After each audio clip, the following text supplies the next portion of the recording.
जबरदस्तीचे लग्न, सूड आणि प्रेम. नमस्कार मित्र आणि मैत्रिणींनो, मी आज तुमच्यासाठी एक नवीन लव्ह स्टोरी घेऊन आली आहे. मी आशा करते की ही स्टोरी तुम्हाला नक्की आवडेल. ही माझी पहिली स्टोरी आहे, तर तुम्ही या स्टोरीला भरभरून प्रेम द्याल अशी मी मनापासून विनंती करते. आणि तुम्हाला जर ही स्टोरी आवडली तर कमेंटमध्ये नक्की सांगा. एपिसोड 1 परिचय. आरव देशमुख, वय 28 वर्ष, अत्यंत देखणा, 6 फूट उंची, तीक्ष्ण डोळे आणि करारी व्यक्तिमत्व. त्याचा आवाज गंभीर आहे. अर्पिता त्याच्यासाठी त्याचे जग आहे.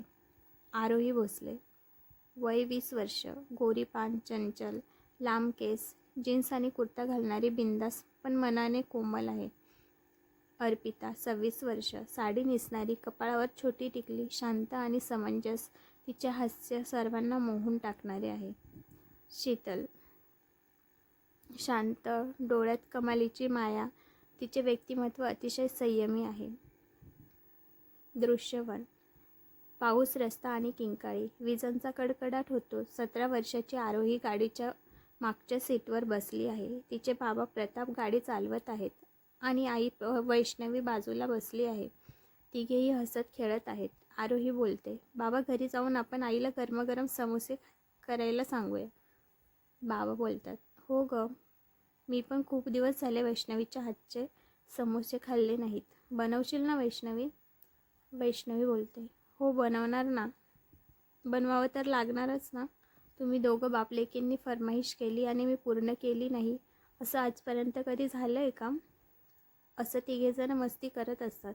वैष्णवी, प्रताप हळू चालवा ना गाडी, किती पाऊस आहे बाहेर. प्रताप हसत, अगं वैष्णवी, तुझा हा नवरा ड्रायव्हिंगमध्ये चॅम्पियन आहे आणि आपली आरोही सोबत असताना मला काहीच होऊ शकत नाही. अचानक समोरून एक मोठा ट्रक येतो. वैष्णवी जोरात ओरडते, प्रताप समोर बघा. ट्रकचे प्रखर हेडलाईट्स डोळ्यावर आले. प्रतापने ब्रेक मारण्याचा प्रयत्न केला, पण गाडी घसरली आणि थेट विशाल झाडावर आदळली. एका क्षणात हसण्याचं रूपांतर किंकाळ्यामध्ये झालं. आरोही शुद्धीवर आली तेव्हा समोरचं दृश्य भयानक होतं. वैष्णवीचा चेहरा रक्ताने माखलेला होता आणि तिने जागीच प्राण सोडले होते. प्रताप रक्ताच्या थारोळ्यात पडले होते. आरोही ओरडते, पण तिचा आवाज पावसात हरवलाय.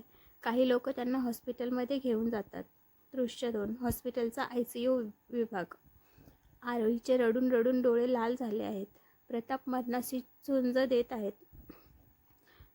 ते खुन्यानेच नर्सला जवळ बोलवतात आणि अडकलेल्या आवाजात बोलतात, शीतल भोसलेला कॉल करून बोलवा. त्यांना सांगा प्रतापचा ॲक्सिडेंट झाला आहे. शीतल कोण आहे हे पुढे कळेलच तुम्हाला. ती तिथे येते. आरोहीला कळत नाही ही बाई कोण आहे आणि तिला तिच्या बाबांनी का बोलवले आहे असेल. नर्स शीतलला ICUमध्ये घेऊन जाते. प्रताप थरथरत्या हाताने एक व्हॉइस रेकॉर्डर तिच्या हातात देतात. त्या रेकॉर्डिंगमध्ये वैष्णवीने काही दिवसांपूर्वी रेकॉर्डिंग केलं होतं. तिने शीतलची माफी मागितली होती. शीतल, कदाचित जोपर्यंत ही रेकॉर्डिंग तुमच्या समोर येईल तोपर्यंत मी या जगात नसेन, पण मला खूप आधीपासून तुझी माफी मागायची होती. मी आणि प्रतापने तुझ्यावर खूप मोठा अन्याय केला आहे. त्याची शिक्षा मी आज भोगते, कारण मला ब्लड कॅन्सर आहे आणि मी आता काही दिवसांची पाहुणी आहे. ही गोष्ट माझ्या आरोहीला माहिती नाही आणि तिला सांगायची माझी हिंमत पण झाली नाही. पण प्लीज शीतल, मी गेल्यानंतर माझ्या आरोहीची काळजी घे. ती जरी 17 वर्षाची आहे, पण ती माझ्यासाठी अजून लहानच आहे. तिला अजून चांगलं वाईट काही कळत नाही. कोणी पण सहज तिचा फायदा घेऊ शकतं आणि मला कळत नाही माझ्यानंतर तिचं काय होईल. खूप लाडाने वाढवलंय आहे का तिला. मला माहिती आहे आम्ही खूप मोठी चुकी केली. आमच्यामुळे तुला खूप त्रास झाला, पण माझ्या आरोहीची यामध्ये काही चूक नाही आणि तिचं या जगात प्रताप आणि माझ्याशिवाय कोणी नाही. मला हेही माहिती आहे की माझ्यानंतर आरोहीचा तुझ्याशिवाय चांगला सांभाळ कोणीच करू शकत नाही, अगदी प्रतापही नाही. आणि प्लीज शक्य असेल तर मला माफ कर. प्रताप अडकलेल्या आवाजात, शीतल मला पण माफ कर. या सर्वांमध्ये सर्वात जास्त अपराधी तर मीच आहे. मी वैष्णवीसाठी तुला सोडलं, पण आज मी खूप लाचार आहे आणि हा एक लाचार बाप आता तुला विनंती करतो की आजपासून आरोहीची जबाबदारी तू घे आणि तिला सांभाळ आणि या भोसलेवाड्यात तिला सन्मान मिळवून दे. आता तुमच्या लक्षात आलंच असेल शीतल कोण आहे. शीतल ही प्रतापची पहिली बायको आहे. शीतल डोळे मिटते आणि तिच्यासमोर भूतकाळ येतो. आराधना आजी ह्या खूप कडक शिस्तीच्या असतात, म्हणून त्यांना साधे सिंपल सून हवी असते. शीतलचा भाऊ त्यांच्या घरी ड्रायव्हर म्हणून नोकरी करतो, त्यामुळे शीतल पण त्यांच्या घरात काम करते. पण शीतलचा स्वभाव आराधना आजींना खूप आवडतो, म्हणून त्या प्रतापचं लग्न शीतलसोबत करतात. पण प्रताप आणि वैष्णवी एकमेकांवर प्रेम करतात आणि म्हणून लग्नाच्या दिवशी प्रताप शीतलला बोलतो, मी तुझ्याशी लग्न केलं आहे, पण माझं प्रेम फक्त वैष्णवी आहे. तू तर एक गावंढळ मुलगी आहेस, तू मला शोभत नाहीस, असं बोलतो. आणि काही दिवसांनी वैष्णवी आणि प्रताप जवळ जाऊन पळून जाऊन लग्न करतात.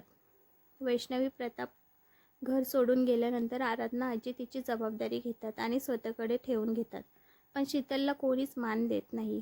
लोक तिला खूप हिणवतात, नावं ठेवतात, बोलतात या बाईमध्ये काहीतरी दोष असेल म्हणून नवरा सोडून गेला. तरी पण शीतल कधीच कोणती तक्रार करत नाही. तिला घरात पण चांगली वागणूक देत नाही. ती खूप साधी असते. आरोहीचे काका विलास आणि काकी नीलम पण शीतलला त्रास द्यायचं एक चान्स सोडत नाही. ते सर्व काम तिच्याकडून करून घेतात. त्यांना तर घरात फ्रीमध्ये नोकरानी भेटते. प्रताप शीतलला आवाज देतात आणि तसंच कोमामध्ये जातो. शीतल आवाजाने भानावर येते. शीतल हे सर्व बघून खूप त्रास होतो. तिचे डोळे पाणावतात. ती मन घट्ट करते आणि आरोहीजवळ जाते. आरोहीच्या हाताला धरते. आरोही विचारते, आंटी तुम्ही कोण आहात आणि मला कुठे घेऊन जात आहात? आणि माझे बाबा कसे ओळखता तुम्हाला? त्यांची तब्येत कशी आहे आता? शीतल बोलते, तुझे बाबा ठीक आहेत, पण तू आता माझ्यासोबत माझ्या घरी चल. आपण तुझ्या आईचा अंतिम संस्कार करू आणि घरी जाऊ. आरोही बोलते, थँक्यू आंटी, तुम्ही मला मदत करताय. मी तुम्हाला ओळखत नाही तरी तुम्ही मला हेल्प करत आहात. माझी शीतल तिच्याकडे बघते आणि तिच्या डोळ्यातून पाणी येते. आरोही आणि शीतल वैष्णवीचे अंतिम संस्कार करून घरी जातात. भोसलेवाडा खूप मोठा असतो. आरोही बोलते, आंटी तुमचं घर खूप छान आहे. शीतल बेल वाजवते. आराधना दार उघडतात. समोर शीतलला एका मुलीसोबत बघून त्यांना आश्चर्य वाटतं. आवाज बोल, आई साहेब तुमची नात आरोही आहे. आराधना आजी डोळे मोठे करून बघतात. शीतल बोलते, ही प्रतापची आणि वैष्णवीची मुलगी आहे. शीतल आणि त्यांना सर्व हकीकत सांगते. आराधना आजी हे सर्व ऐकून खूप चिडतात. काय तुझी हिंमत कशी झाली या पोरीला घरी घेऊन यायची? आणि ज्या बाईने तुझं आयुष्य खराब केलं, तू तिच्या मुलीला घरी का घेऊन आलीस? शीतल, ही तुझ्या सवतीची मुलगी आहे, हे तू विसरली आहेस का? आरोही शॉक होऊन शीतलकडे बघते आणि तिचा हात झटकते. तुम्ही माझ्या आईची सवत म्हणजे माझ्या बाबांची दुसरी बायको. मी तुम्हाला चांगलं समजत होती, पण तुम्ही तर माझ्या आईचं सौभाग्य हिरावून घेतलं. मी तुमच्यासोबत कधीच राहणार नाही. खूप वाईट आहात तुम्ही. का घेऊन आल्या मला इकडे? मला माझ्या घरी जायचं आहे. आरोहीला वाटते की शीतल ही ती दुसरी बाई आहे जिच्यामुळे तिचे आई बाबा घरापासून लांब राहिले. आरोही शीतल बरोबर राहायला तयार होत नाही, पण शीतल तिला बाजूला घेते आणि बोलते, आज जर तू इथे राहिली नाहीस तर तुझ्या बाबा हॉस्पिटलमध्ये आहेत आणि त्यांचं हॉस्पिटलचं बिल कसं देणार? इथे राहिली तर तुला मदत तरी होईल. तेव्हा ती तिच्या बाबांना वाचवण्यासाठी शीतल बरोबर राहायला तयार होते. पण आराधना आजी रागाने, ह्या पापी पोरीला आत घेऊ नकोस. शीतल, हिच्या आईमुळे माझा मुलगा घर सोडून गेला आणि आज मृत्यूच्या दारात आहे. शीतल गप्प राहते, टोमणे ऐकते, पण आरोहीचा हात सोडत नाही. घरात काका काकू आणि त्यांची मुलं आर्या आणि श्लोक आरोहीकडे तुच्छतेने बघतात. बाहेरचा गोंधळ ऐकून अर्पिता पण बाहेर येते. ती आरोहीला बघून तिला मिठी मारते. तू माझी बहीण आहेस का? बरं झालं, मला बहिणीच्या रूपात एक गोड मैत्रीण पण मिळाली. अर्पिताची आई संगीता आत्या ही आराधना आजींची मुलगी आहे. त्या दोघी पण भोसलेवाड्यातच राहत आहेत, कारण त्यांना अर्पिताच्या वडिलांनी घरातून काढलेलं आहे. खूप समजावून तेव्हा आजी आरोहीला घरात घेतात. दृश्य 4. आरव आणि अर्पिताचा संसार. 3 वर्षानंतर आरोही आता 20 वर्षाची झाली आहे. आरव आणि अर्पिताचे लग्न झाले असून त्यांना 1 वर्षाची गोंडस मुलगी पिहू आहे. आरव हा बिझनेस विश्वातील राजा आहे. तो अर्पितावर जीवापाड प्रेम करतो. त्याचं देशमुख मेन्शन पण भोसलेवाड्याजवळच आहे. त्याचं ह्या जगात कोणीच नाही. मामा मामी आहेत पण ते लांब राहायला आहेत. त्यामुळे आरव एकटाच राहत होता. आणि आता अर्पिता आहे सोबत. तो शीतलला पण खूप मानतो. शीतल पण त्याला जीव लावते. आरोही नेहमी त्याच्या घरी जायची, कारण अर्पिता आणि शीतलशिवाय तिच्यासोबत कोणीच नीट बोलत नाही आणि नीट वागत नाही. पण शीतलचा तर ती खूप तिरस्कार आहे, म्हणून ती अर्पितासोबत जास्त असायची. आणि दोघींची आता खूप छान गट्टी जमली आहे. त्यामुळे आरव पण आरोहीला काही लागलं तर मदत करायचा, म्हणून आरोही आरवचा खूप आदर करायची. भागती. देशमुख मेन्शन. आरव आणि अर्पिताचा रोमांस. आरव देशमुख आपल्या बेडरूममध्ये अर्पिताला आरशासमोर बसून तिचे केस विंचरत होता. आरव हळूवार आवाजात, अर्पिता, तुला माहिती आहे या जगात माझ्यासाठी 2च गोष्टी महत्त्वाच्या आहेत. एक हा बिझनेस आणि दुसरी तू. जर तू नसतीस ना तर माझ्या अस्तित्वाला काहीच अर्थ नाही. अर्पिता पण त्याला मिठी मारते आणि बोलते, बस झालं माझं कौतुक. आरव, चला आता आवरा लवकर. आरव तिचा हात पकडतो आणि जवळ खेचतो आणि बोलतो, कुठे चाललं राणीसाहेब? अजून माझं मन नाही भरलं. अर्पिता लाजत, आरव, आता आपण आई बाबा झालो आहोत. पिहू 1 वर्षाची होते आता. थोडं घाबरत जा ना. पिहू बघेल की काय. आरव तिला पाठीमागून मिठी मारत, पिहू झोपली आहे आणि तिला काय कळतंय? ती खूप लहान आहे अजून. आणि माझ्या बायकोवर प्रेम करायला कोणाला घाबरायची काय गरज आहे? पिहू तर माझी मुलगी आहे. तिला पण तिच्यासोबत खेळायला कोणीतरी पाहिजे ना. त्याचीच तर तयारी करतोय मी. आरव खोडकर स्वरात म्हणतो.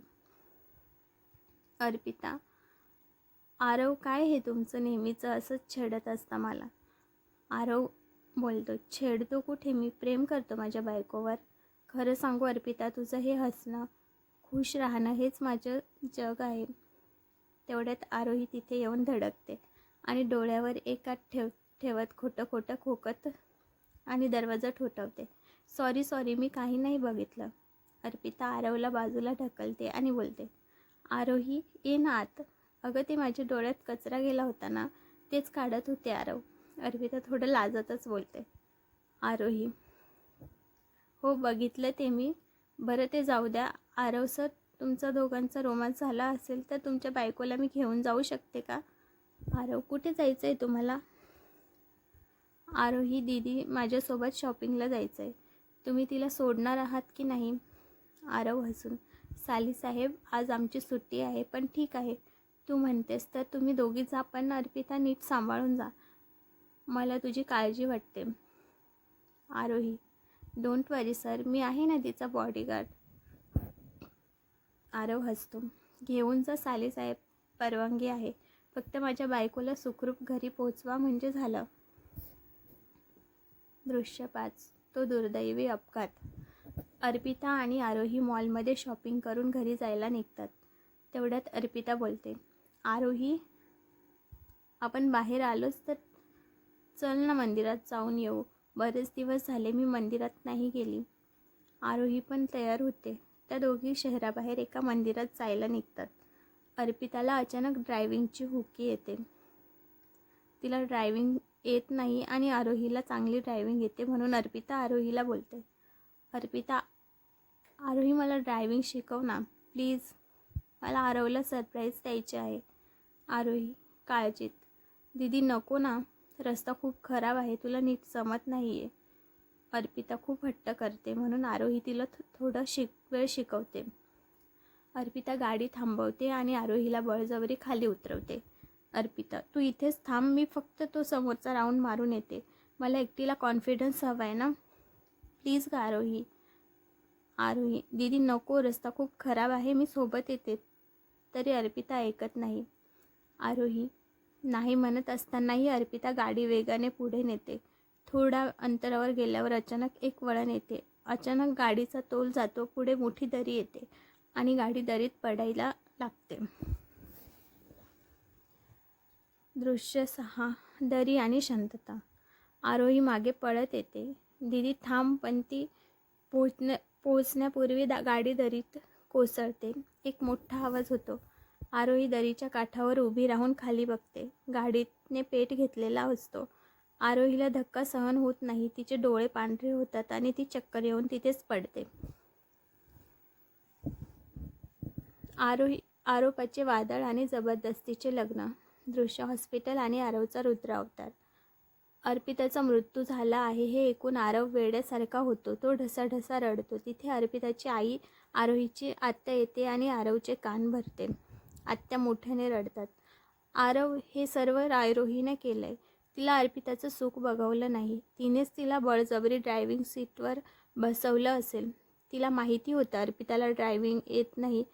तरी आरवचा चेहरा रागाने तांबडा होतो. तो शुद्धीवर आलेल्या आरोहीकडे जातो आणि स्वतःचा हात भिंतीवर मारून जखमी करतो. आरोही घाबरते आणि डोळे बंद करून घेते. आरवचे डोळे लाल होतात. आरोहीचा हात तो इतक्या जोरात पिरगळतो की आरोही वेदनेने विव्हळते. आरव रागाने थरथरत, आरोही, तू माझ्या अर्पिताला का मारलंस? काय वाकडं केलं होतं तिने तुझं? तू आमच्या छोट्या बाळाचा पण विचार नाही केलास. आरोही घाबरत बोलायचा प्रयत्न करते. सर, मी काही नाही केलं. आरव बोलतो, तुला अर्पिताने बहिणीसारखा जीव लावला आणि तू तिचा जीव घेतलास. आता बघ मी तुझं काय करतो. तुला मरण्याचीही परवानगी देणार नाही. भोसलेवाडा, जबरदस्तीचे लग्न. आरव भोसलेवाड्यात धडकतो. हातात मंगळसूत्र घेऊन तो आरोहीला फरफटत ओढत आणतो. आरव, हिच्यामुळे माझी मुलगी पोरकी झाली. आता हिलाच पिहूची आया बनून राहावं लागेल. पण पत्नीचा मान कधीच मिळणार नाही. सगळ्यांच्या समोर जाऊन आरव जबरदस्तीने आरोहीच्या गळ्यात मंगळसूत्र बांधतो. कोणाचीही हिंमत होत नाही त्याला अडवायची. कारण भोसलेवाड्याचे कर्ज आरवने फेडलेले असते आणि असं पण शीतलशिवाय कोणालाही काही फरक पडत नाही. शीतल ओरडते, आरव नको असं करूस. माझ्या मुलीचं आयुष्य खराब होईल. प्लीज आरव, मी प्रतापला वचन दिलं की आरोहीचा सांभाळ करेन. त्यांना काय तोंड दाखवू मी? आरव, शीतल मावशी, मी तुमचा आदर करतो. पण माझ्या अर्पिताची काही चूक नसताना या आरोहीने तिला या जगातून जायला भाग पाडलं. हिने विचार नाही केला आणि तुम्ही मला विचार करायला लावताय. तो आरोहीला फरफटत आपल्या घरी आणतो. घरात येताच तो नोकरांना म्हणतो, आजपासून या घराला कोणताही नोकर काम करणार नाही. ही आरोही सर्व कामं करेल. हिला अर्पिताची जागा घ्यायची होती ना. आता हिच्या आयुष्याचा मी नरक करणार. देशमुख मेन्शन. छळाची रात्र. आरव आरोहीला बेडरूममध्ये नेतो. तिथे अर्पिताचा मोठा फोटो लावलेला असतो. आरव, आजपासून तू या घरातली नोकर आहेस. जेव्हा जेव्हा तू पिहू रडेल तेव्हा तेव्हा तुला शिक्षा मिळेल आणि आज ही तुझी पहिली शिक्षा. तो आरोहीला बाथटबमध्ये बसवतो आणि वरून बर्फाचे पाणी ओततो. आरव, माझी अर्पिता दरीत जळत होती ना. आता तू या थंडीत जळणार. प्रत्येक श्वासासोबत तुला आठवण येईल की तू किती मोठा गुन्हा केलायस. आरोही रडत असते. आरव सर, प्लीज ऐका, मी नाही केलं काही. पण आरव बाहेरून दरवाजा लावून निघून जातो. ती ओरडते पण आरव तिचं ऐकत नाही. काही वेळाने येऊन तिला बाहेर काढतो आणि फ्रेश होण्यासाठी पाठवतो. एक चटई आणि उशी खाली आरोहीच्या जवळ फेकतो आणि तिला बोलतो, तू आजपासून जमिनीवर झोपायचं आणि हीच तुझी जागा आहे. ती खाली चटई टाकते आणि झोपते आणि तिची नजर आरवकडे जाते. तो बेडवर शांत झोपलेला आहे.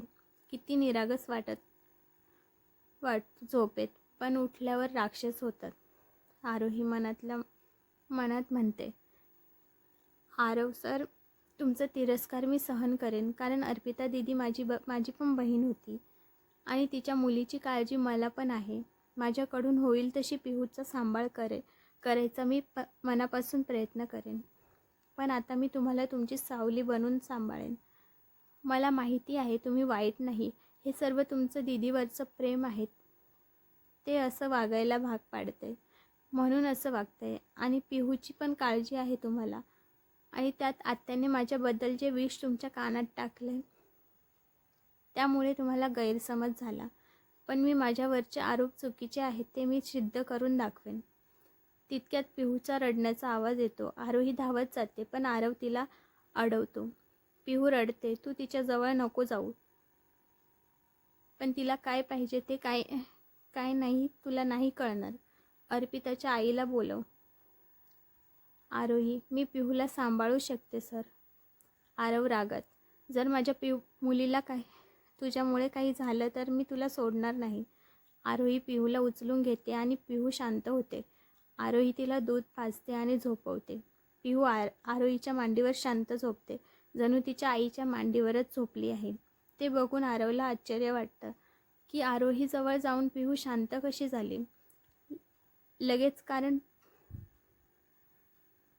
पिहू रडायला लागली की लवकर शांत नाही व्हायची. अर्पिता पण तिला शांत करू शकत नव्हती, एवढी रडायची पिहू. पण आज आरोही जवळ लगेच शांत झाले. आरव भाऊक होऊन अर्पिताचा फोटो पाहत असतो आणि आरोही तिथेच चहा घेऊन येते. आरव चहाचा कप बाजूला भिरकावत, येऊ नकोस माझ्यासमोर. तुला काय वाटतं, हे मंगळसूत्र गळ्यात घातले म्हणजे तू या घराची मालकीण झालीस? अर्पिताची जागा घेण्याची स्वप्न पाहतेस?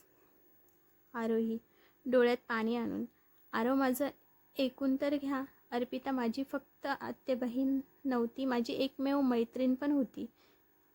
मी तिला मुद्दाम मृत्यूच्या दरीत कसं ढकलेन?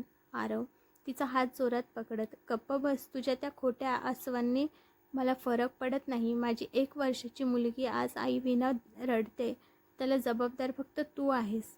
तिला गाडी चालवता येत नव्हती हे माहिती असूनही तू चावी तिच्या हातात दिलीस. आरोही, तिने हट्ट केला होता आरव. मला वाटलं नव्हतं असं काही होईल. आरव क्रूर हास्य हसत, तुला वाटलं नव्हतं, पण आता मला जे वाटतंय तेच होईल. मी तुला या घरात पत्नी म्हणून नाही तर गुन्हेगार म्हणून आणलंय. माझी अर्पिता तरीच जळून मेली ना. आता तू या घरात 4 भिंती रोज जळणार. मी तुला ना सुखाने जगू देणार ना मरायची परवानगी देणार. तुझं आयुष्य आता हाच नरक आहे. आरोही हुदका देत, माझं निदान ऐकून तरी घ्या आरव सर. मी निर्दोष आहे, काही नाही केलं मी. कसं समजवू तुम्हाला? आरोही पिहूच्या माध्यमातून आरवच्या हृदयात जागा मिळवू शकेल का?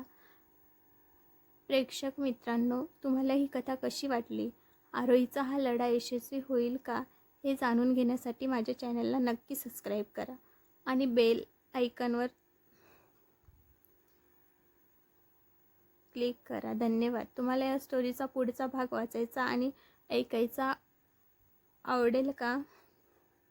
तर अशा छान छान स्टोरी ऐकायच्या असतील तर चॅनलला सबस्क्राईब करा.